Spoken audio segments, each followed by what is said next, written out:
Welcome back to Seahawks Forever, everyone. I hope you enjoyed your bye week. I'm all moved, set up in the new studio, ready to get rolling again. Today on the show, I'm going to take a look at the one thing that most of us believe the Seahawks still need to prove to us in order for us to take them seriously as contenders in the NFC. The one aspect of their game we haven't seen yet. How do they match up against good quarterbacks and control the passing game? And is that holding them back as much as we think it is? And it's important as they get ready to face a now, once again, red-hot Joe Burrow in Cincinnati this Sunday. We'll look at the Seahawks pass defense, break it all down, coming up today on Seahawks Forever. Welcome to the Seahawks Forever podcast. In-depth analysis on everything Seahawks. And now, here's your host, Dan Viens. Before we get started today, hit that like button. If you're watching it on the YouTube channel, subscribe to the channel. Started the day with 2,999 subscriptions. Really want to get over that 3,000 mark. Seems to be a little elusive. Maybe you can be the 3,000th subscriber to the channel. That way you always get notifications of new videos, and it helps the channel, helps us grow. Follow me on Twitter at Seahawks Forever, of course. And if you really, really like what I do and want to support it, buy me a coffee or buy me a beer. Big shout out to Sierran, Gordon, Hayden, Josh, Ryan have done so already. Really appreciate the support. How was your bye week? Did you enjoy it? Man, I got to tell you, I think I've mentioned this before, but it's how good is NFL Red Zone? It's, in my opinion, it's simply the biggest and most important television sports innovation ever. And it's especially fun on a bye week when you can just watch all the action around the NFL, especially when you have a massive fantasy football weekend like I did. Knock on wood loudly.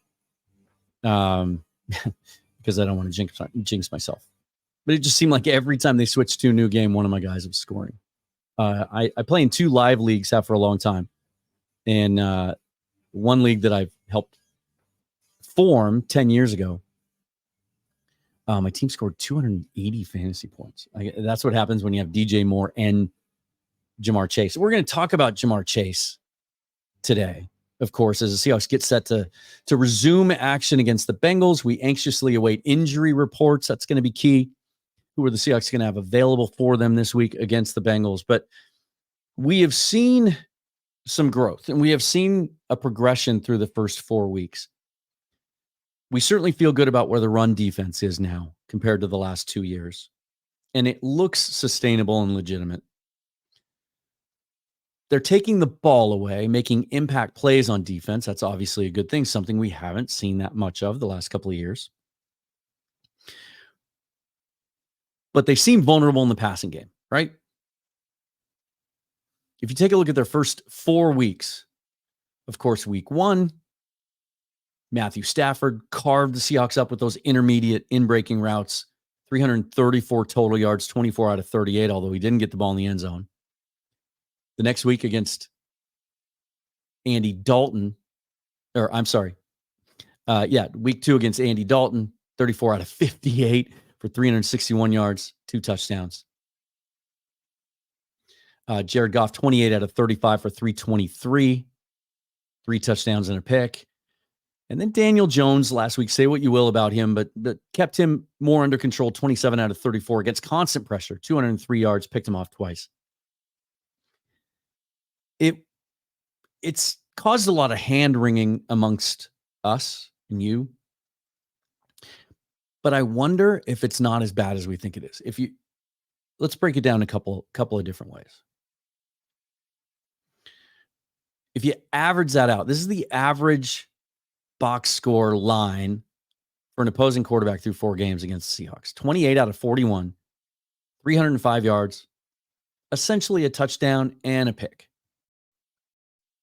Right? They've given 5 touchdowns through the air through 4 games, and they've picked the ball off 3 times. So just over an average of 1 touchdown, just under an average of 1 interception. Pretty impressive math there, isn't it? 7.4 yards per attempt. We're going to get back to that number in just a minute. And 1 touchdown throw for every 33 attempts is how it works out. Is that scary? If you go into Cincinnati Sunday. And Joe Burrow goes 28 out of 41 for 305 and a touchdown and a pick. How are you feeling about the Seahawks pulling off a road victory, beating the Bengals? You feel a little more uneasy after seeing what Joe Burrow did yesterday, 36 out of 46, 317, 3 touchdowns and a pick, 6.9 yards per attempt. Clearly that calf that everybody in Cincinnati was so concerned about is 100%. And Burrow even said on his first touchdown pass of the game, he knew he was back 100%. He knew, which tells you that even going into the game, he was a little concerned about his health as well. And of course, most of those targets went to Jamar Chase, the aforementioned Chase. 15 catches on like a million targets for 192 and 3 touchdowns, and almost had a 4th touchdown. So close to a 4th. On the year now, he's up to 44 catches, 476 yards, those 3 touchdowns, and he's averaging 10.8 yards per catch. So Jamar Chase is who we thought he was going to be. He was frustrated after week 3, gave the now infamous quote, "I'm always effing open." After the game again yesterday, he posted a picture of 7-Eleven just to remind people that he's always open. Even with T. Higgins out, really didn't slow down that passing attack. Trenton Irwin stepped up with 8 catches for 60, and Tyler Boyd is always kind of a consistent presence there, 6 catches, 39 yards. Let's look a little deeper into the Seahawks pass defense. And we know that certainly they played week 1 without Devin Witherspoon. They played weeks 1, 2, and 3, or most of week 1, and weeks 2 and 3 without Reek Woolen. Kobe Bryant's been hurt. But then the pressure has come around the last 2 weeks, right? I think that most pressures in the NFL last week, I think the last 2 weeks combined, not including week 5, weeks 3 and 4 combined, most pressures in the league.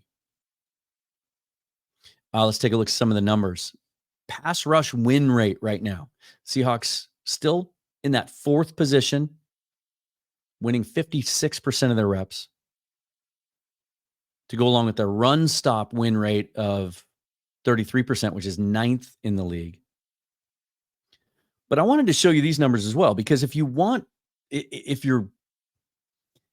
really nervous about Sunday because of what you just saw yesterday with Joe Burrow and Jamar Chase, and because the Seahawks seemingly are vulnerable against the pass,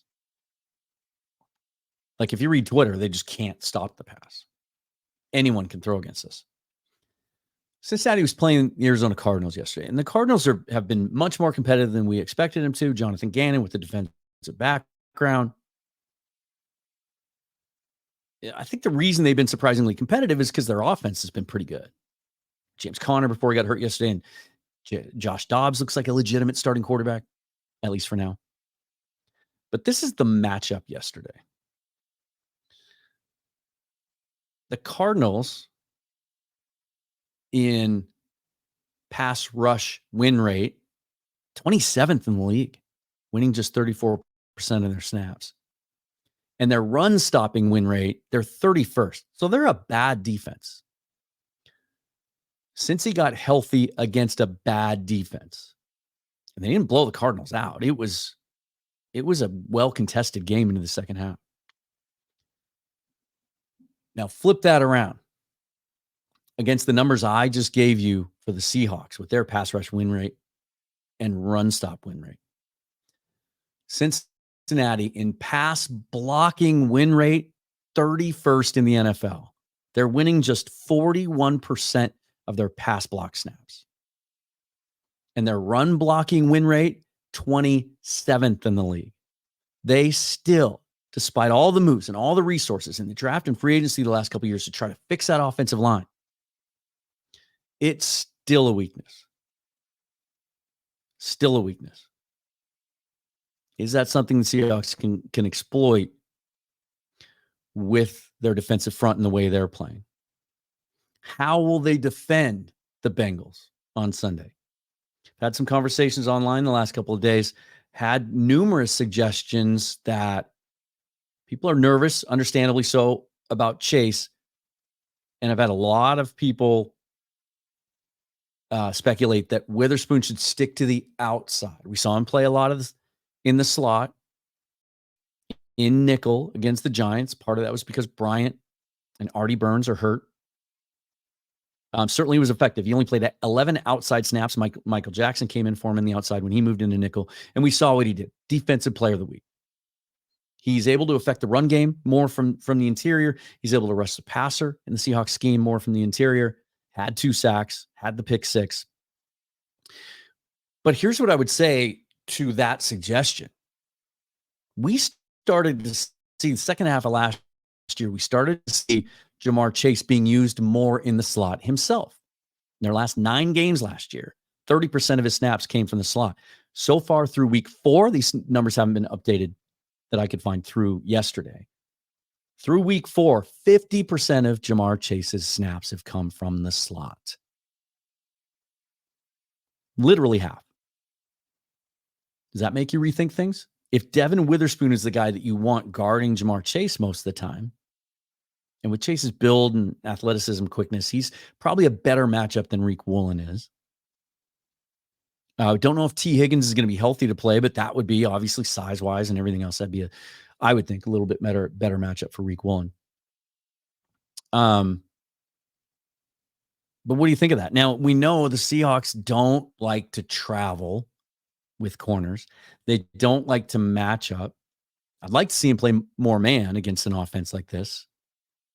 I don't know if I'll get my wish. They seem really, really attached to that zone defense that it causes a lot of us a lot of that stress and anxiety, right? Watching them give up short completions. And teams that are effective getting the ball out quick have some success moving the ball. And we know the Bengals are going to try to do that because they know that they struggle to protect Burrow. And they also want to keep him upright, and they want to protect him. So what's the matchup going to be? Should get Kobe Bryant back for this game, and it'll be interesting to see if they open then, if that goes back to the default. And if Bryant gets back to being the primary nickel corner, Witherspoon sticks mostly to left corner on the outside. Trey Brown should be available for this game. Does that change your opinion of things? A lot of you are nervous about Michael Jackson being on the field that much. What if it's Trey Brown? What if it's Trey Brown at outside corner?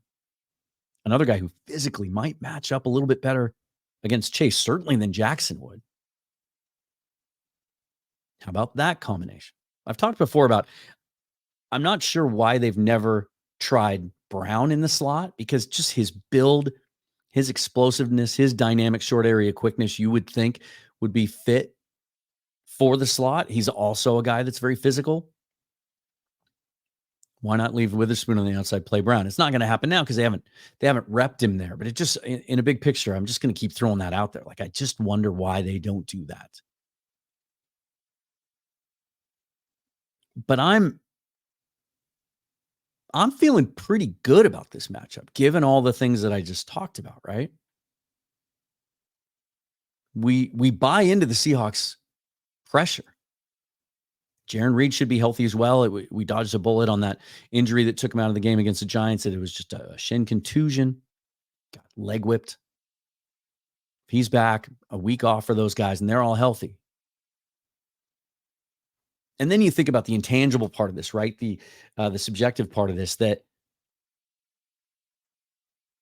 do you think like this? Like, wouldn't you rather the Seahawks play the Bengals when it looks like they might be on the verge of exploding again on offense?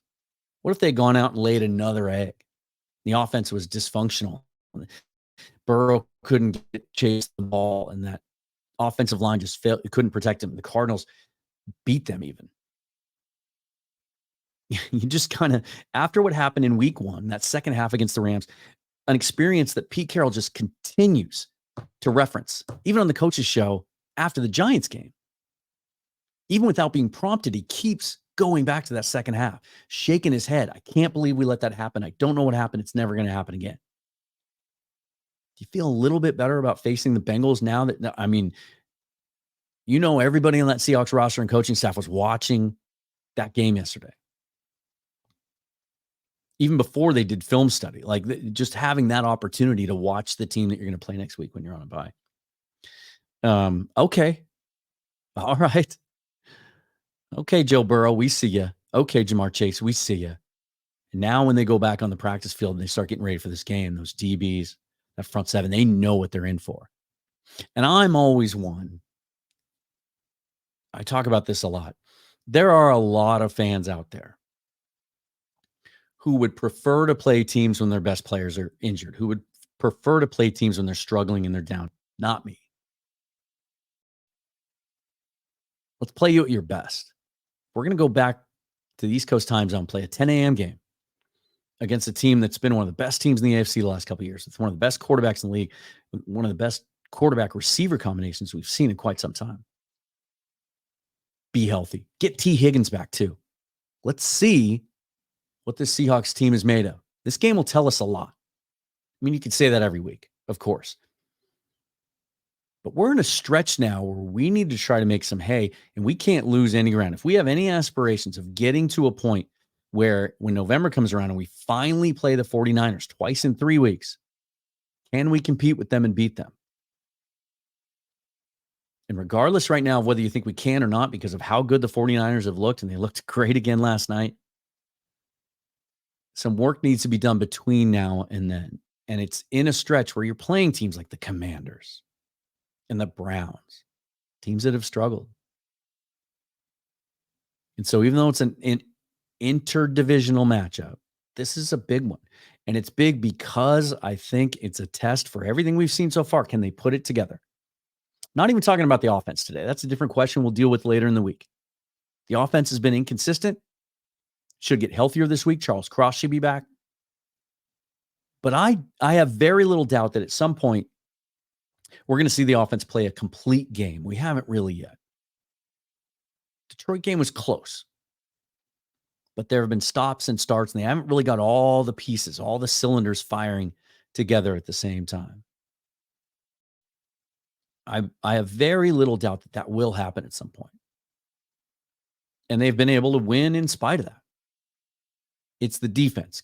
Can they continue to prove week in, week out that what we're seeing so far is legitimate? That the improved run defense is sustainable and that the pressure is sustainable. If it is, it changes the game and it takes pressure off the offense. And we're going to get another test for that this week. We should, man. We should be able to pressure this team. When you look at those numbers, how much their offensive line has struggled, I want to see it. If we see that, if they can go out again, coming off a bye and show us the same things that we saw and that pressure, be consistent, affect the quarterback, improve a little bit in coverage, get that actual defensive personnel on the field that you've wanted to from day one, but haven't been able to because of injuries. And put a convincing win together in Cincinnati, will just be one more step towards answering that question of can this team contend? I mean, if they want to, they're just going to have to keep the 49ers in their sights, right, between now and then. And that might not necessarily mean that you have to win every single game because you'll get opportunities against the 49ers. And it is the NFL. You know, no matter how bad a team looks, they'll have a good week. And no matter how good a team looks, they'll have a bad week too. So just wanted to touch on that and reestablish the show. Got the new studio. How do you like it? New graphics. Having some fun with it. Still a couple of tweaks, but let me know in the comments how you feel about this matchup coming up.